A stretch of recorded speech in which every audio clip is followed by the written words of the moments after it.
Hello everyone. आज बात करते हैं कि कौन वर्ल्ड कप जीतेगा। तो किसी कंट्री का मेरे पास मैप नहीं है। मैप भी होता है ना तो भी हम बता सकते हैं 2 8 11 का कॉम्बिनेशन है तो वही देश जीतेगा। अब पहली बात तो मेरा क्रिकेट में कोई इंटरेस्ट नहीं है, सच में मैं सिर्फ एस्ट्रोलॉजी के लिए बनी हूँ। तो अगर हम सिर्फ इंडिया की बात करें तो इंडिया नहीं जीतेगा। वो इसलिए हमारा क्या है, टॉरस लगन है और हमारे सारे प्लैनेट है।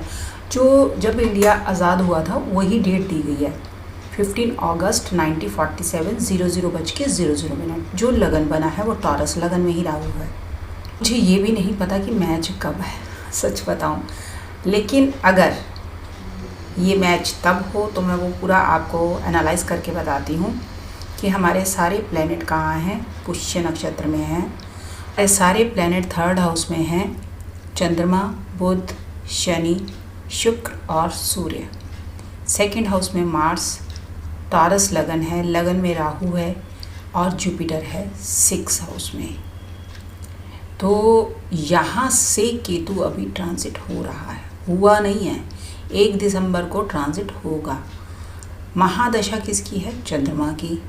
और अंतरदशा किसकी है? शुक्र की, अभी स्टार्ट हुई है। तो शुक्र का नक्षत्र है आश्लेषा। तो आश्लेषा बुध का नक्षत्र है कि एफर्ट बहुत डाले जाएंगे लेकिन जीत हाथ में नहीं आएगी।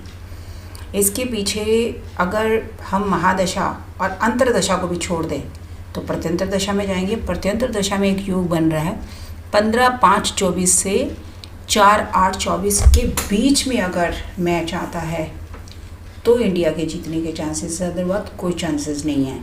यही बात कमोडिटी में भी आ रही थी कि जब मैं अर्थ मार्तंड कर रही थी, क्योंकि ना इतनी करोड़ों कंपनीज़ के सीईओ, हमको किसी का होरोस्कोप नहीं पता, कहाँ से कंपनी है, किस किस की कंपनी है, कौन कौन सा देश है कमोडिटी में, तो कुछ भी पता नहीं चल रहा। योग के ऊपर चल रहे थे जितने योग मेरे से, मतलब जो कन्फर्मेशन वाले योग हुए वहाँ मैंने टिक कर दी, जहाँ कैलकुलेशन गलत गई वहाँ मैंने क्रॉस कर दिया।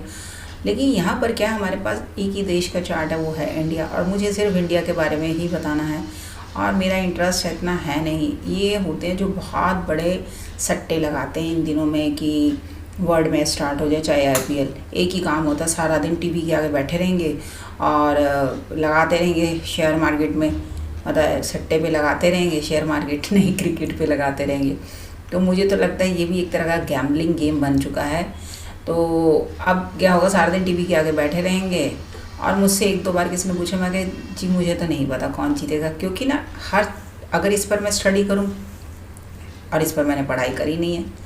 किसी देश का नक्शा देखना तो क्या मुश्किल बात है, हमारे पास प्लैनेट है, स्टार है, महादशा अंतरदशा, तो 2 मिनट का भी काम नहीं एनालाइज करना कि इंडिया नहीं जीतेगा। जीतेगा जो हमारे पास सिर्फ 1% चांस है।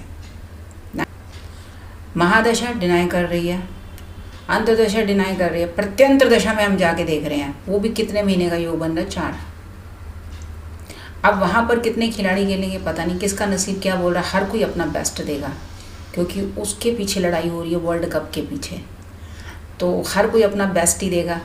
लेकिन अगर ये टॉपिक आया है, ये कंटेंट आया कि कौन जीतेगा, इंडिया नहीं जीतेगा, बाकी किसी देश का चार्ट मेरे पास नहीं है, यही सत्य है। लेकिन सत्य कौन प्रूव करेगा? सत्य प्रूव करेगा टाइम। अभी तो जीवात्मा के ऊपर से ही केतु ट्रांजिट नहीं हुआ, केतु अभी ट्रांजिट होगा 1 दिसंबर, तो गुरु के पास ही सब कुछ है। अब गुरुदेव जाएंगे अगर टॉरस में तो भी हमारा बुरा हाल है। अभी तो जीवात्मा राहु के पीछे चल रही थी, ऊपर सारा पैसा जाना ही बीमारियों पर है तो अच्छे नहीं है हमारे प्लेनेट तो इसी तरह आप सच से जुड़े, मेरे चैनल से जुड़े। मैं ना बहुत कम शब्दों में बोलती हूँ, मतलब स्टार्टिंग पॉइंट क्या है, जो भी मेरे चैनल पर पहली बार आया वो सब, मुझे इतना नहीं बोलना था। मुझे तो अब सच बताऊँ, मुझे ये क्रेज़ भी ख़त्म हो गया कि इसको कोई सुनेगा भी कि नहीं सुनेगा।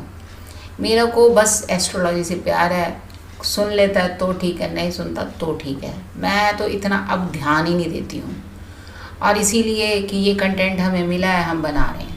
अदरवाइज़ अब इस एक्सपेक्टेशन के साथ मैं वीडियो नहीं बनाती। 5 साल से मैंने वेट करा, इतना जब झूठ देखा ना मैं पीछे कर लेती हूँ अपने पीछा हट जाती हूँ कि ठीक है, जो नसीब में होगा वो मिलेगा, और जिसने सुनना होगा सुनेगा, जो नहीं सुनेगा नहीं सुनेगा। आप लोग सच के साथ जुड़ें, मेरे चैनल के साथ जुड़ें। डॉक्टर किरण बाबा मेरे चैनल को लाइक करें, शेयर करें, सब्सक्राइब करें, जो आज तक किसी ने नहीं किया, क्योंकि ये कंटेंट क्या है, इतने झूठ में से एक बंदा सच बोल रहा है तो उसको कोई नहीं सुनेगा। ये कंटेंट वो वाला है, इसलिए आज तक किसी ने सुनना ज़रूरी नहीं समझा, जबकि मैं मिथ्स के लिए लड़ रही हूँ। जितने ये चल रहे हैं ना झूठ, उनके लिए लड़ रही, तो भी मुझे पब्लिक का कोई सपोर्ट नहीं। तुम ना मिले, क्यों नहीं मिले? क्योंकि आप लोग कर्म के दंड के भोगी हो।